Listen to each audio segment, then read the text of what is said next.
Welcome to Impact Makers Radio, featuring industry thought leaders sharing problem-solving insights to help grow your business and live the life you love.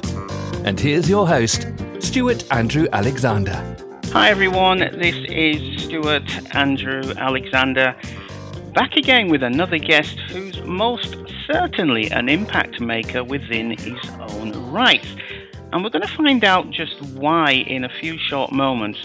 But first, let's take a moment to introduce him to the show. Now, today's guest is someone who has conducted one-on-one interviews with Presidents Bush and Clinton and was an adjunct media professor for 11 years. He has a master's in communication from Syracuse University and a bachelor's in English from Siena. Additionally, he was chosen as Trainer of the Year in a 20-county region by the Association for Talent Development and Entrepreneur of the Year by the Guilderland Chamber of Commerce.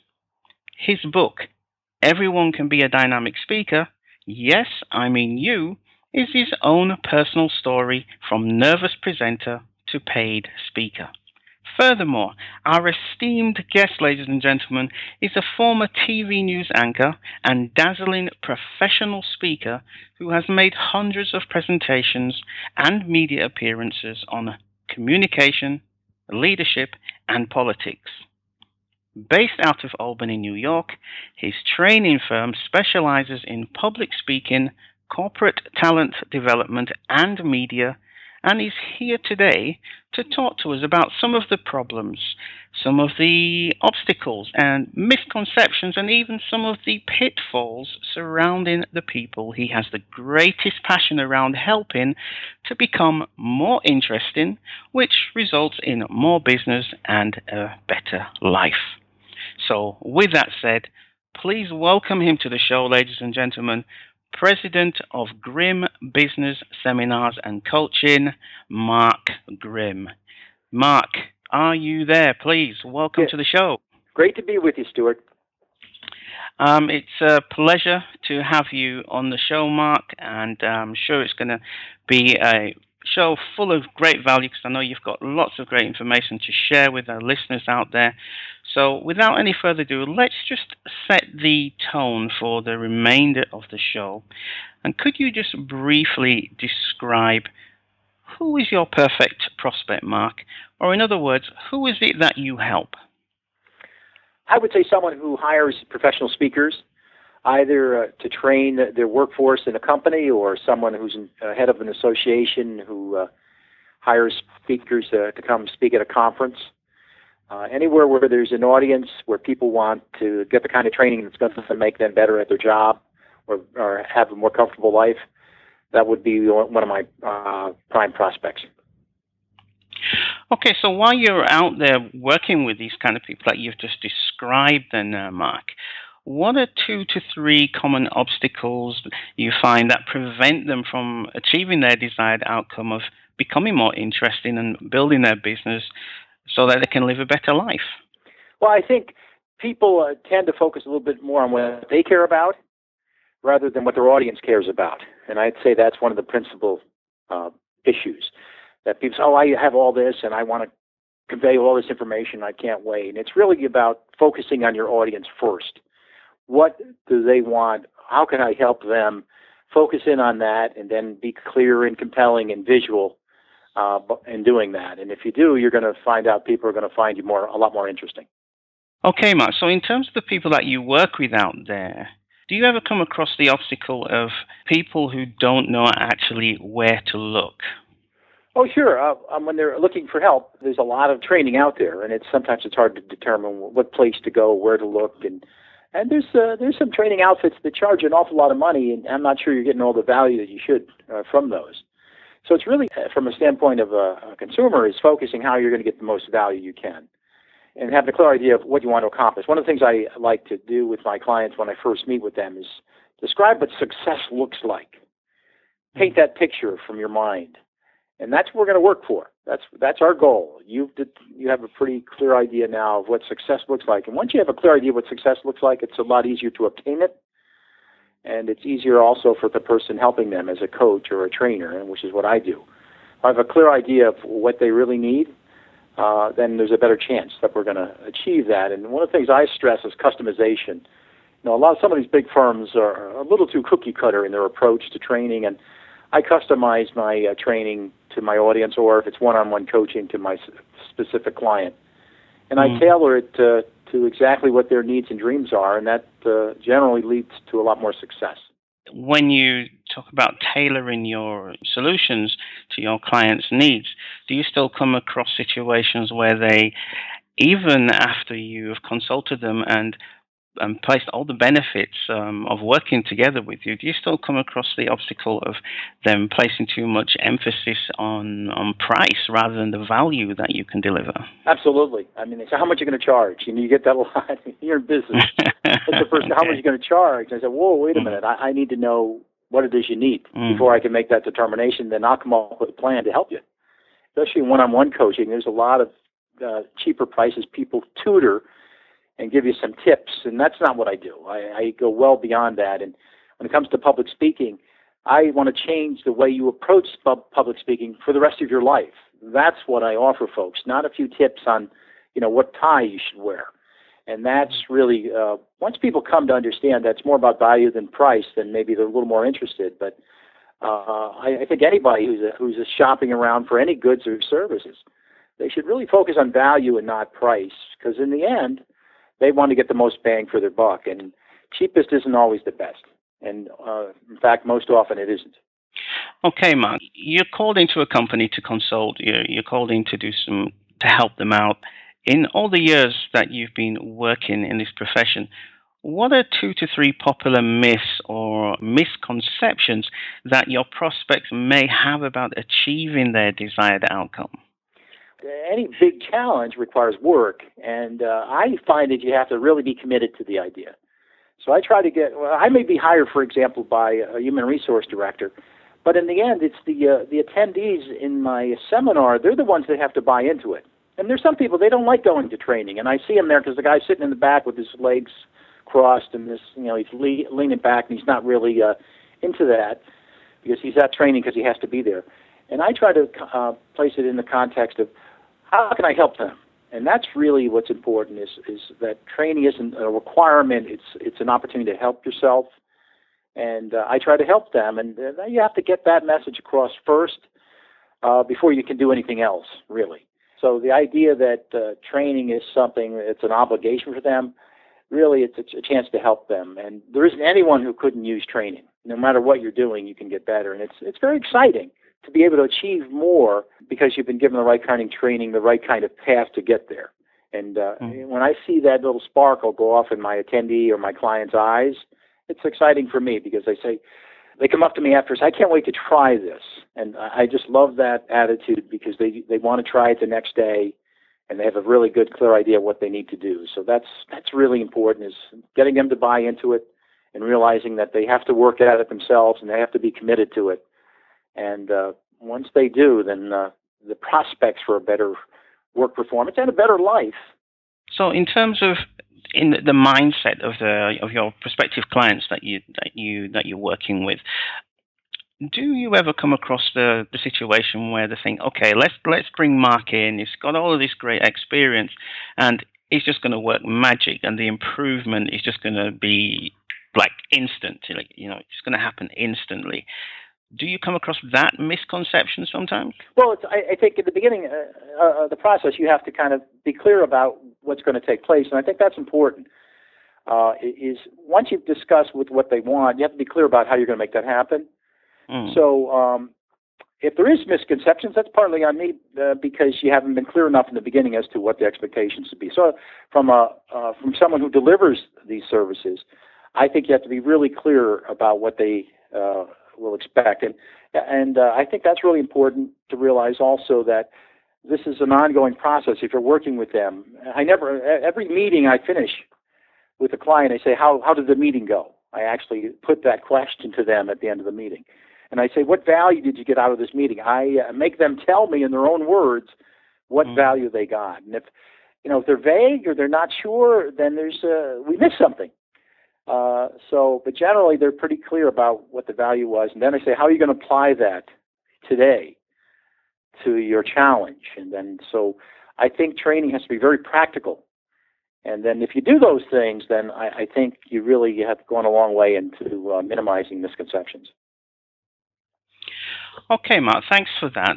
Let's just shift gear and let's talk about the people that you work with who are out there and looking for a speaker. They're looking to hire a speaker for a conference. They need a keynote speaker or for a seminar for their company's training. What are one or two of the biggest pitfalls that they may not be aware of and that you could just shine a spotlight on that to help them avoid those pitfalls? They may look for someone who's got a lot of knowledge or experience, but unless you got a little pizzazz, so what? I mean, you have to realize that as a speaker, you're an entertainer, and that every speech is a show.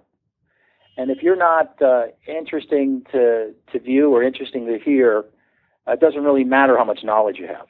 So I think this idea that every speech is a story is really important. And sometimes people just go with somebody who might have a lot of knowledge. But it's more than that. Speaking is a real skill, and being interesting is a skill, and you really have to work at it. So I work at bringing content that's really important to them and really relevant, but also we present it in an entertaining way, a visual way that engages them, keeps them interested, and it makes it a fun experience and a learning experience. You have to do both. And there aren't that many speakers that are really good at both.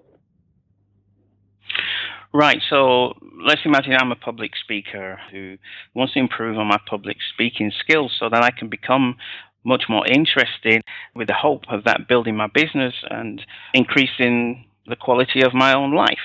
What are two or three of the most common fears about attempting to actually achieve that you come across there, Mark? Could you just share some of those for us, please? I think the big fear is you're going to run out of work. I mean, anybody in business knows that you're in the sales business. And I think businesses fail. The principal reason I think businesses fail is not that people aren't good at what they do. They got into business because they're good at X or Y, but they're not very good at selling it. And it doesn't do you any good to be great at something if you're not able to market it. So I think I run into this again and again from events that I go to, and I go to probably over 100 business events a year, that people just feel that they just have to keep up on the sales end. And I think it's really about being clear about what you offer and getting people that you've helped to speak up for you. We refer to this, of course, as referrals. But sometimes you have to push them along, keep top of mind awareness, keep on their minds, and ask them. The best way to get a referral is to constantly ask for referrals. And I think that's once you can do that, I think you're going to be more comfortable. Okay. Any additional fears that you come across, Mark? Oh, that they can't keep up with the technology and the changing times. That's hard to do because the technology is changing, and you want to keep up to date on that. And this is particularly true of sole proprietors. When you're working alone, you're not in an office. You have to learn to be really resourceful. You can't go down the hall and ask the tech guy, what's the latest, in the technology. You have to make an effort to keep up to date. And I think that's a real challenge for business people. Is you're so busy doing what you do that sometimes it's hard to keep current. And so that's a challenge, and that's something you have to set some time for, to be to educate yourself and to keep current with technology and the latest trends in your industry, because ultimately people want the greatest and the latest. And what would you say to people out there who hire speakers for conferences who may view working with you as a waste of money? What would you say to those people? You have to convince them about the value proposition, because I know I've been undercut by people that charge less for speakers, and there's a certain amount, there's a line in which I will not cross, because you have to believe in what you do is valuable, and if you put a low price tag on your services, you're really diminishing what you do.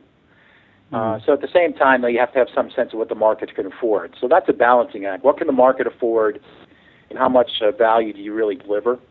And I run into that a lot. People, they really don't realize what a real professional speaker costs, because everybody, you don't need a license to be a professional speaker. And a lot of people just think they're professional speakers because they can get in front of an audience. And professional speaking is a lot more complicated than that. And it is really a refined skill. And oftentimes people aren't quite willing to invest in that. And that's what it is, an investment. A really valuable speaker is worth every penny. So what would be some of the consequences of bringing in somebody who, is not that professional? He's just, he can't deliver the quality that you just spoke about. What would be some of the consequences of that, Mark? Well, it's a waste of money. And I like to say I'm a risk-free choice, because when you're hiring a speaker, your kind of neck is on the line for a company or association. The last thing you want to see happen, you bring somebody in and afterwards you say, where did you get that guy from? Where did you get that woman from? So exactly. That's the biggest fear that speaking hiring, because I've tried to get into their heads too, and they want it to be simple. So when they're looking for a speaker, there's certain things they're looking for, and I post them on my website. One, they want to see video of this person in action. They want to see where has he or she spoken before, and what did they say about them, testimonials, and what are the topics. Those are the things that every person who's hiring a speaker is interested in. So you lay it out there. And what I do is I have what I call a speaking report card. I actually have people rate me 0 to 4 every time I speak. And I keep these evaluations, and then I post them on my website as a report card. This is where Mark spoke. This is what they thought of him, right down to a number. So you can really quantify feedback, so they have some sense of how has this person performed before and what did people think of them. And I think if you ease this stress on people that hire speakers, they appreciate that, and you're more likely to get hired. So you just mentioned your speaking report card, so I take it that's part of the tools that you use within your system. But what solutions do you have for someone who's actually looking to become that more interesting person so they can attract more business and eventually live a better life? What kind of solutions do you have then, Mark? Yeah, I think being interesting is, first of all, focus on your audience. The world is full of publishers now. Everybody on Facebook's a publisher. Congratulations. But journalism's a skill, and publishing's a skill. So people have to, if you really want to get read, and we know most of the stuff that's posted now is not read. People skip over. It's like our emails. We zip through them like it's there's a fire. We go through them so fast because we get so many, and so few really have our interest. So this idea of being interesting is a really important topic, because we've all been at parties or mixers, and we got talking to somebody who we just couldn't wait to get away from because they're so boring. And what makes people boring is they talk about things that don't matter to you as the listener. So being interesting begins with the audience. What do they care about? What are they interested in? And can I talk about what's relevant to them in short, concise terms, as opposed to, I've asked people at mixers what they do for a living, and 3.5 minutes later they're still talking, and I still don't know what they do for a living. So that is focusing the audience and then having passion. I have a radio show and I interview folks, and sometimes I ask guests, would you like to be on a show? And they say, I don't think I'm that interesting. And I say, I haven't met that person who isn't interesting, because we all have certain passions. And if you talk about something you're passionate about, it's amazing how much more interesting it becomes. So that, I think, is focus on the audience and being passionate and keeping it clear and concise. That is the pathway to being more interesting. So let's go back to that scenario that you just mentioned, Mark, of being at the mixer and you just ask somebody, what is it that they do? Who are they? What is it that they do? Could you just give it a bullet-pointed, step-by-step, what somebody should do in that situation? Well, yeah, the first thing, if I can, is to find out what you do. In other words, if I know what their interests and challenges are in terms of communication, and I try to steer that when I can, I try to steer that conversation back to them and say, gee, what are your communication challenges? And then they ask me what I do. Well, what I do is help meet the communication challenges that they just articulated. If they're looking for a certain thing, then I say, this is how I would do that. So the more your answer is about them, the more interesting you can be. But I also think people talk too much about titles and duties and services rather than benefits and accomplishments. And I help young people with their resumes all the time. They may be former students or somebody who will send me a resume. Can you help me? And I say, well, start out by focusing on what you got done. I don't care what your title was for 2.5 years. I want to know what you did. You were there for 2.5 years. What did you accomplish that matters? So I think you want to talk about stories about accomplishments where somebody similar to the person you're talking with had a problem and you helped fix it and they just loved it. Because in the end, you're kind of painting a picture of how you can help them. So as you're expressing what you can do, you should be focused on them and be very clear and have a little proof, as I like to say. Because I run into business people all the time as, financial planners. I say, oh, my goodness, there's probably 5 of you guys at this mixer. Why should I pick you? And somebody might say, oh, because of my integrity. And I say, oh, stop right there. I never met a financial planner who said, gee, Mark, I'm great with numbers. I'm a little short in the integrity department, but I'm great with numbers. If you don't have integrity, you don't admit it. So it really doesn't have much value. You let other people speak about your integrity, but you really should focus on what you do that is different than everyone else. Why do you stand out? And most people, they can't really answer that question in a clear way, and it's no wonder they don't have more business. Can we just do a little role play where we're at the mixer and we've just met, and I'm going to reverse the roles, what you mentioned before, and I'm just going to ask you, hey, who are you? What is it that you do? Can we do that for a moment? Sure. Yeah, hi, Mark. I wouldn't say your name because I wouldn't know you. I said, hello. How are you? Oh, it's great to see you. Your name is Stuart? Yeah, that's right. And your name is Mark, right? Yeah, it's Mark, Stuart. It's great to see you. What do you do for a living? Mark, I am a radio talk show host, and I help my prospects and my clients to position themselves as experts within their industry so that the people who are looking or in the market for their products and services have more reasons to choose them once they hear their shows on my station. How about you, Mark? What is it that you do? That sounds great. First of all, exciting. I mean, people would love to be in the radio industry. And I was wondering, what do you see as your biggest challenges? What do you face every day that you need to overcome, especially communication-wise? Communication-wise, the challenges that I have is the people who I invite to come onto my show. Most of them want to come onto the show thinking that it's going to be your typical podcast where they're going to be talking about themselves and what they do and their company and their products and services and their lifestyle. And there is a time and place for that. However, the model that I use, and I have to spend a little bit of time to explain that to my guest, is one where I take away that anxiety of them having to come onto the show and talk about themselves. They don't have to come on the show and to try and convince people that they are the expert, because I do that in the introduction to the show, which leaves them, it frees them up to talk about the things that they have a passion around, to talk about the problems that they solve, some of the misconceptions and some of the pitfalls that their target audience can avoid. So those are some of the biggest challenges that I have, is just to switch that mindset before somebody comes onto a show.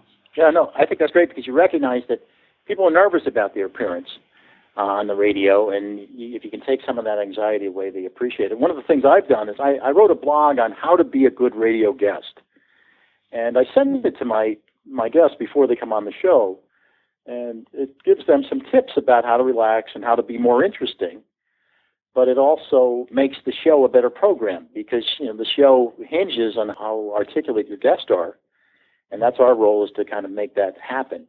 But I think the more you can prepare the guest, the better able you are to have a stronger program. So I'm glad you're thinking that way. Mark, great scenario. I actually wanted to put you on the spot, but you flipped it around. So what I was doing is really listening. Yeah, I learned a lot more about what your concerns are, and that enables me to help you if it's possible. What you want to do, of course, is be a good listener and look for an opening. It may be that there's a problem they're dealing with that they haven't been able to resolve, and that's where you can help. And then, so you start out, you're not pitching what you're doing. You're saying, hey, I can help. I've listened. You've got a problem there, and I've got solutions. Are you interested in hearing about how you can be helped?